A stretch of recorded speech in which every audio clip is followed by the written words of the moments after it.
안녕하세요. 저는 올해로 80대가 된 할머니입니다. 서투른 글솜씨지만 요새 손녀가 라디오도 듣는 재미가 있다며 저에게 와서 몇 번 들려주기 시작했었는데 듣기 시작해보니 또 이만한 낙이 없더군요. 여기 사연들을 오랜 시간 들어보니 제 얘기도 한번 해볼까 하고 이렇게 사연을 보냅니다. 저는 8남매 중 7째 딸이었어요. 저희 집은 딸부잣집이었어요. 아들 욕심이 크셨던 부모님도 저에게 마지막 딸이길 바란다며 끈 말자를 사용해서 말자라고 이름을 지으실 정도였죠. 제 밑으로는 귀하디 귀한 아들이 태어났고 귀남이라고 이름을 지어주셨어요. 참으로 서러웠어요. 귀남이는 그렇게 어려웠던 시절에도 쌀밥을 먹이고 저희는 보리밥이나 아니면 감자 같은 것만 먹였으니까요. 그러다 부모님은 우연히 장에 가셨다가 동네 마을에서 같이 놀았었던 친구를 만나게 되었고 그 친구의 소개로 저를 그 집에다가 시집을 보내셨어요. 22살이면 그렇게 어린 나이도 아니었어요.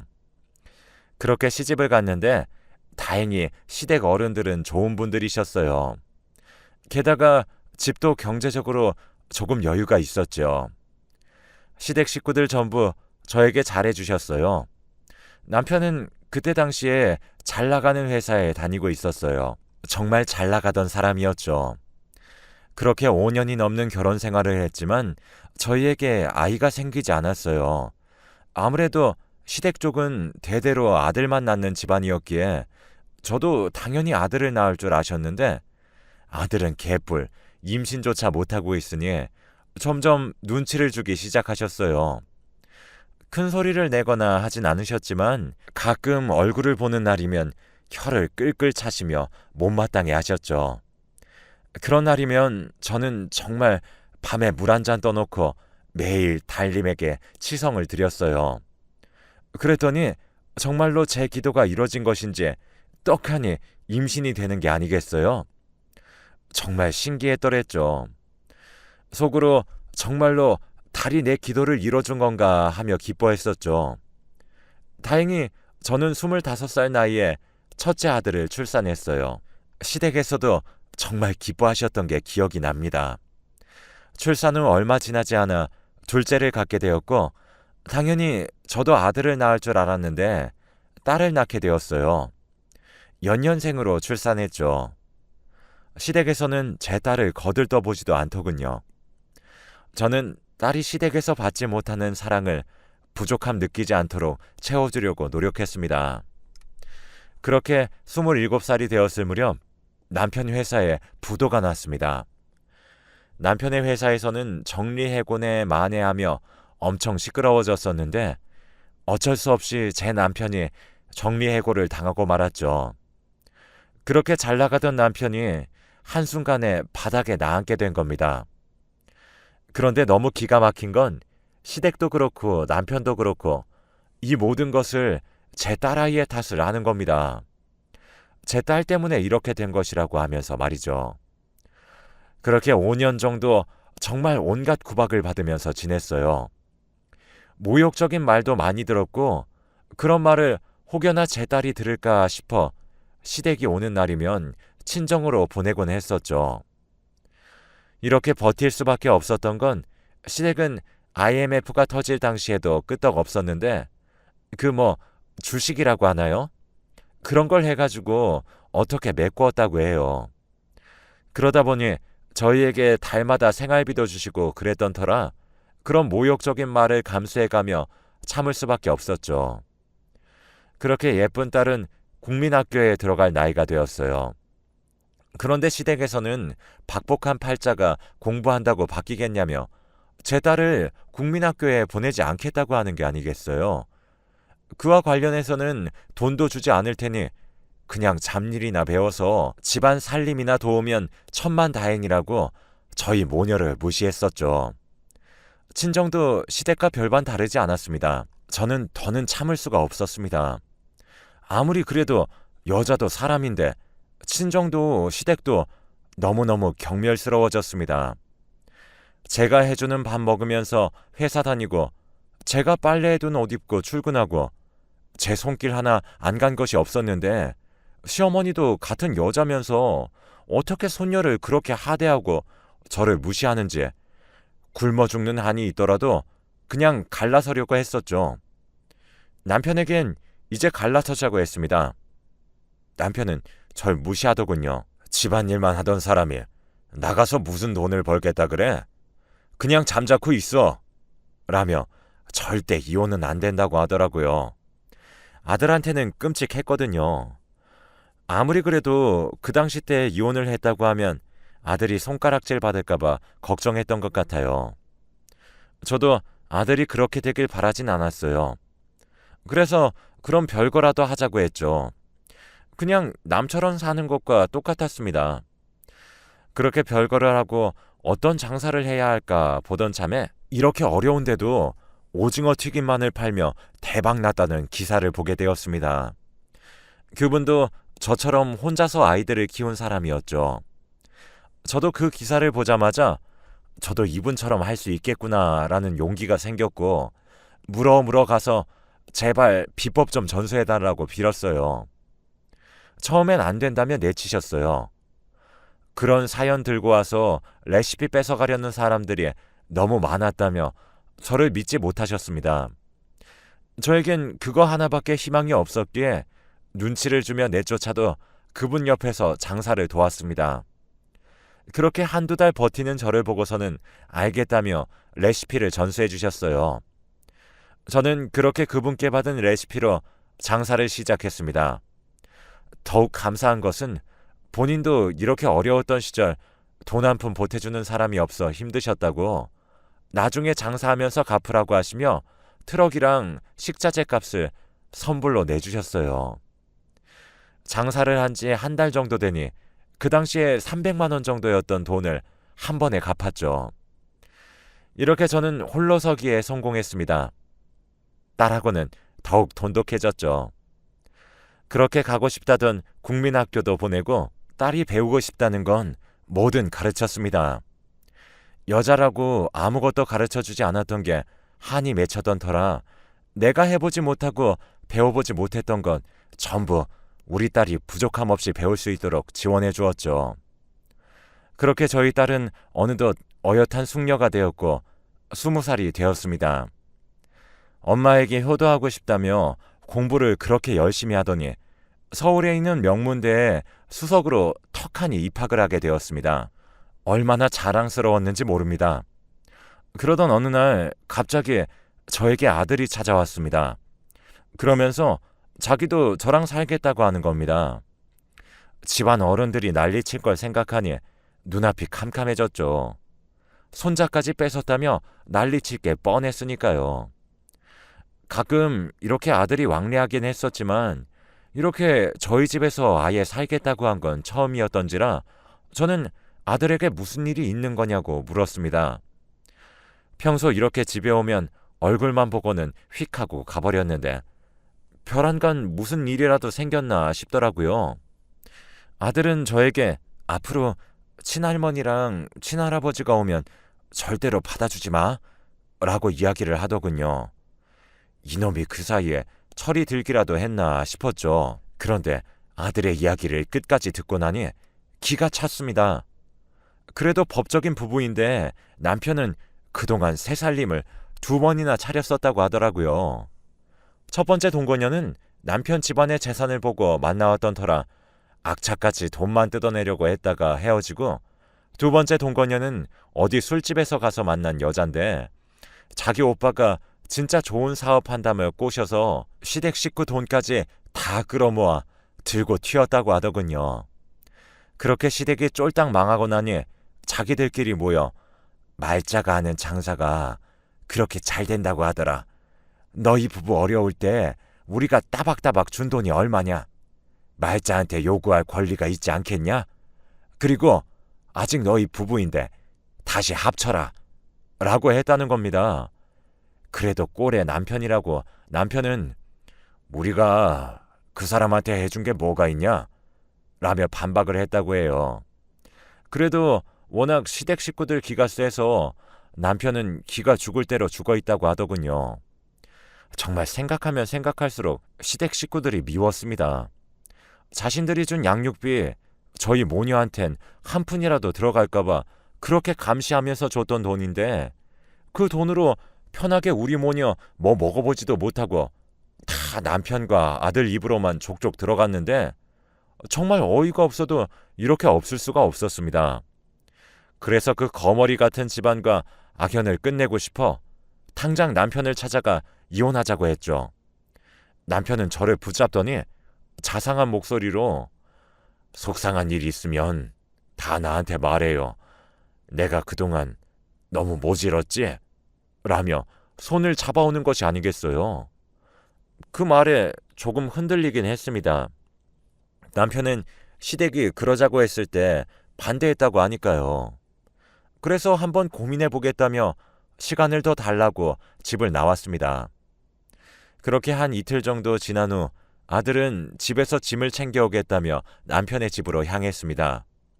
그리고 그날 밤 돌아와서는 아들이 저의 손을 붙잡고 엄마, 그냥 우리 같이 살자 하며 방방 뛰는 게 아니겠어요. 아들은 짐을 챙기려고 집에 들어갔는데 거실에서 망연자실하며 앉아 있었답니다. 그래서 무슨 일이냐고 물었더니 그 눈물도 없던 아빠가 펑펑 울면서 이제야 너희 엄마에게 미안한 마음이 들어 잘해주고 싶었는데 내가 여태 한 짓을 생각하면 잡을 수가 있겠냐 하면서 울더랍니다. 그러면서 하는 말이 시댁에서 한 번 더 쳐들어와서 남편에게 빨리 가서 돈 뜯어오라고 밀쳤는데 도저히 그럴 수가 없어서 인연 끊자고 쫓아내버렸다고 합니다. 저는 그렇게까지 듣고 나니 이 사람이 드디어 정신을 차린 건가 싶었습니다. 그렇게 저희 가정은 다시 합치게 되었고요. 남편은 정말로 여태까지 내가 남편을 잘못 알았나 싶을 정도로 다정해졌습니다. 나름대로 일도 열심히 구하려고 하고 딸하고도 데이트도 하며 여태까지 제대로 해주지 못한 것들 몽땅 몰아서 정말 좋은 남편과 아빠로서의 역할을 해줬어요. 그렇게 한 달 정도 합쳐서 지냈는데 일을 끝내고 돌아온 어느 날 집안이 쑥대밭이 되어 있는 게 아니겠어요. 남편과 아들에게 전화를 해도 받질 않았습니다. 뭔가 이상함이 감지되어서 제가 돈을 숨겨놓았던 곳을 뒤졌어요. 거기엔 그동안 딸아이 시집 보낼 때 쓰기 위해 모아둔 돈이 있었어요. 그 안에는 2천만 원 정도 들어있었고요. 저는 돈을 집에 놔두는 게 더 안전하다고 생각을 했었을 때여서 일하고 오면 돈을 세서 장롱 밑에다가 숨겨두고는 했는데 아들이랑 남편이 그걸 보고는 들고 튀어버린 것 같았습니다. 이제서야 퍼즐이 맞춰지더군요. 갑자기 마음이 그렇게 변했다는 것도 다 새빨간 거짓말이었습니다. 정말 절망적일 수밖에 없었죠. 그렇다고 제가 여기서 무너지면 안 될 것 같았습니다. 아직까지도 장사는 잘 되고 있었고 다시 모으면 된다고 생각했었죠. 딸에게 이 배신감을 느끼게 해주고 싶지 않아서 그냥 같이 살다 보니 불편해서 다시 별거를 하기로 했다고 거짓말을 했어요. 그리고 남편에게 그냥 이혼 위자료라고 칠 테니 제발 나타나서 이혼 도장만 찍어주고 가라고 메시지를 남겼습니다. 제 전화도 안 받던 남편은 그 문자 한 통을 받고 난 뒤에 염치 없게 뻔뻔스럽게 나타났죠. 그렇게 저희는 정말 남남이 되었습니다. 저는 또다시 열심히 장사를 하며 돈을 모았어요. 그렇게 딸아이가 27살이 되던 해가 되자 저도 이제 다 되었던 것인지 튀김일도 너무 오래 하다 보니 허리도 아프고 손목도 예전 같지가 않아 너무 힘이 들더라고요. 딸은 번듯한 직장에 들어가 회사원이 되었고 이제 결혼 정년기였기 때문에 딸만 시집 보내고 나면 이 장사도 접을 생각이었습니다. 다행히도 딸이 회사에서 평판이 좋아서 상사들로부터 좋은 사람들 소개를 많이 받게 되었고 그중 좋은 집안의 남자를 소개받았어요. 둘은 그렇게 한 1년여 정도 연애를 하더니 진지하게 만나고 있다며 결혼을 하고 싶다고 하더라고요. 그러면서 딸은 저에게 부탁했습니다. 엄마, 사실 내가 홀어머니 밑에서 자랐다는 얘기를 할 용기가 안 났어. 그리고 그래도 날 낳아준 아빠인데 결혼식에 꼭 와줬으면 좋겠다는 생각도 들고 조심스럽게 딸아이는 이야기를 하더군요. 딸은 아직까지도 그냥 별거 한 줄로만 아니 그럴 수 있겠다 싶었습니다. 또 세월이 많이 지나 이혼 여성에 대한 시선도 전과 같지 않긴 했지만 그래도 아빠의 빈자리가 이럴 때 드러난다고 생각하니 저도 빈자리로 치르는 게 마음에 걸렸고 전 남편에게 전화를 했더니 다행히도 자식은 자식인지 그렇게 하겠다고 하더라고요. 그렇게 상견례 준비를 하고 있었는데 갑자기 상견례 하루 전날 전 남편이 실종이 되었다고 하는 게 아니겠어요. 이게 무슨 일인가 싶어 경찰서로 갔더니 전 남편은 여태 과일을 여기저기서 떼어서 과일 장사를 하고 있었는데 갑자기 마지막 행선지에서 증발되듯 사라져버렸다고 하더라고요. 그때 당시엔 CCTV 이런 것도 없었고 그냥 목격자만 나타나길 바라는 상황이었어요. 저는 사돈에게 연락을 해서 상황을 설명드렸고 사돈은 집안에 그런 큰일이 있는데 당연히 기다려줄 수 있다며 같이 전 남편을 찾는 것을 도와준다고 하더라고요. 그렇게 한두 달이 지났는데도 목격자는 나타나질 않았고 정말 이대로 어디서 죽어버린 건 아닐까 싶었습니다. 사돈네도 뭐 며칠이면 돌아오시겠거니 했는데 생각보다 기간이 길어지니 지쳐하는 기색이 보이더라고요. 그래서 저는 사돈네만 괜찮다면 일단 상견례 진행하고 결혼식도 준비를 하자고 했습니다. 그래서 저희 딸이 상견례를 마치고 결혼 준비로 들떠하며 바쁜 시간을 보내고 있었습니다. 그러다 딸이 하루는 저에게 부탁을 하더군요.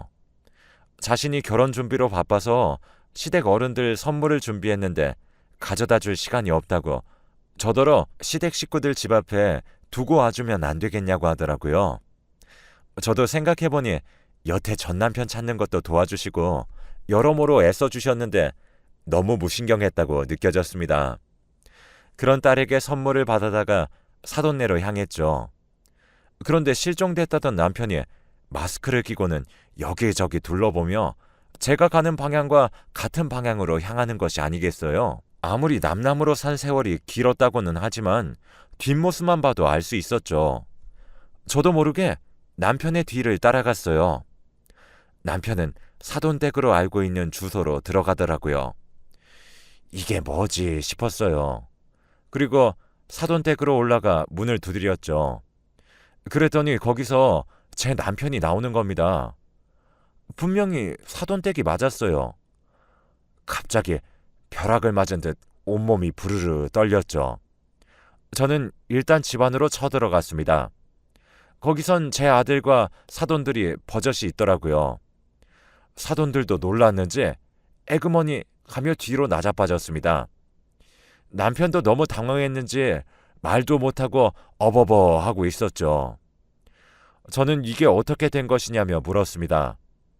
그랬더니 세상에 이럴 수가 있는지 싶더라고요. 알고 보니 사돈댁은 남편이 저랑 별거하던 때 동거하던 둘째 동거녀였습니다. 그 둘째 동거녀가 제 남편에게 말을 하더군요. 그러니까 내가 결혼 전까지 조심하라 했어 안 했어? 나 돌아다니지 말라니까는 하며 혀를 끌끌 차는 게 아니겠어요. 바로 그때 제가 실종된 남편을 찾은 것 같다며 딸에게 연락을 했었는데 딸이 도착을 했습니다. 그 뒤를 이어 경찰도 들이닥쳤고요. 저희가 너무 버젓이 서 있는 것을 본 경찰은 저희에게 일단 여기 있는 분들 모두 서로 가주셔야겠습니다. 라고 하며 경찰서로 모두 향했죠. 딸은 이게 무슨 상황인지 전혀 몰랐기에 거의 정신줄을 놓고 가고 있었습니다. 그렇게 경찰 조사를 마친 뒤 며칠 후 경찰서에서 연락이 왔습니다. 그래서 저희 모녀가 경찰서로 갔고 경찰분들은 저희에게 청심환을 주면서 충격적인 이야기일 수도 있으니 일단 이거 드시고 심호흡 길게 해보라고 하는 겁니다. 이 말까지만 들었는데도 숨이 턱끝까지 가빠오는 느낌이었습니다. 경찰은 저희가 청심환도 먹고 심호흡을 길게 몇 번 하는 걸 보더니 여태까지 조사했던 것들을 이야기해 주더군요. 정말 갑자기 충격을 받으면 뒷목 잡고 쓰러진다던데 저랑 딸이 딱 그랬습니다. 둘이서 경찰서에서 혼절을 해버린 거죠. 다시 정신을 차리고 나서 딸과 그 일들을 정리해 봤습니다. 둘째 동거녀는 그렇게 시댁의 돈을 모조리 빼앗고 튀었다는 건 맞았습니다. 근데 알고 보니 남편이 집안 재산을 빼돌릴 수 있도록 도왔다고 하더군요. 그렇게 들고 튄 돈으로 뭘 했냐 하니 도박장으로 가서 둘이 킥킥거리며 놀다가 하루 만에 그 큰 돈을 다 잃어버리고 나왔다고 하더군요. 그래서 저에게 붙어서 그 2천만 원을 도둑질한 거고요. 둘째 동거녀와 새살림을 꾸리고 싶었던 터라 돈이 좀 필요했고 시댁이 같이 붙어서 제 돈을 뺐으면 나눠 먹기를 해야 하니 시댁에게는 그 사람 건들지 마라 하며 제 돈을 훔쳐 달아난 것이라고 하더군요. 그게 다 둘째 동거녀 그 여자 머리에서 나온 계획이었답니다. 정말 여기까지만 들어도 혈압이 바짝바짝 오르는 기분이었어요. 그래서 이혼 도장도 쉽게 찍어준 거였고요. 저랑 이혼한 후 남편은 둘째 동거녀와 혼인신고해서 지금 이 집에서 새 살림을 차리게 되었다고 하더군요. 근데 그렇게 집을 사고 나니 돈이 없어져서 그걸로 둘이 싸웠다고 합니다. 그래서 그 여자의 아들, 그러니까 지금의 예비 사위가 인물도 좋고 멀끔하니 그걸 돈벌이에 이용할 생각을 했다고 하더라고요. 그렇게 예비 신분의 등을 쳐먹으며 살려고 계획을 했다가 저에게 들켰었던 것이었습니다. 워낙 사기꾼 집안들이라 신분 세탁하고 서류 조작하는 건 문제도 아니었죠. 그래서 저희도 그렇게 알아봤지만 먼지 하나 나오지 않았던 거였고요. 그러다가 예비 사위가 새로운 먹잇감을 발견했다며 사진을 보여주는데 전 남편이 보니 자기 딸이었다는 겁니다. 그런데 이 못된 놈이 자기 딸이면 보호해 주려고 했던 게 아니고 그 집안은 자기가 안다며 주동을 했다고 하더라고요.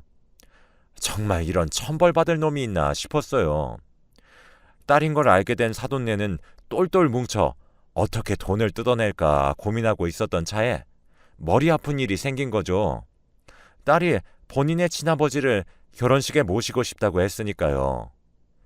뒤에서 남 등쳐먹는 건 잘했지만 연기를 잘할 자신은 없었다고 하더라고요. 그래서 남편은 그날 치밀하게 동선까지 짜고 사라진 척을 한 거였죠. 경찰도 예상이나 했겠습니까? 사돈댁에 있으리란 사실을요. 그렇게 전 남편과 사돈네 예비사위 모두 사기죄로 고소했고 여태까지 사기를 당한 사람들이 그 소식을 듣고 자기도 사기를 당했다며 고소하는 통에 최종 7년이라는 징역을 선고받게 되었습니다. 시댁도 한바탕 난리가 났더군요. 자기 아들이 동거녀랑 짜고 친 고스톱에 놀아난 거니까요. 아무튼 딸은 그렇게 큰일을 한번 겪고 나더니 절대 시집은 안 갈 거라며 죽어라 일만 하더니 인연이란 것이 있는지 35살이 되던 해 정말 좋은 사윗감을 만나 결혼을 했습니다. 저도 딸을 그렇게 시집 보내고 나서는 장사를 접고 그동안 모았던 돈들로 집을 한 채 사서 요양하듯이 보내고 있죠. 원래는 좀 딸내랑 멀리 떨어져서 살려고 했는데 제가 딸복은 타고난 건지 절대 멀리 가지 말라고 호통을 치는 통에 딸내와 30분 거리에 있는 집에 살게 되었죠. 지금은 손녀가 벌써 24살이 되었으니 저도 그만큼 나이를 먹어 80대가 되었네요. 손녀는 가끔 제 집에 놀러 오면 귀마개를 하고 들어옵니다. 제가 이 라디오를 참 좋아하는데 이제 귀도 나이가 먹었는지 잘 안 들려서 좀 크게 듣고 있기는 한가 보더라고요. 이런 말 쑥스럽지만 사실 저도 20년 전 요 근처 노인정에서 선비처럼 온화한 성품인 동년배 할아버지랑 연애란 것을 하고 살다가 합쳤습니다.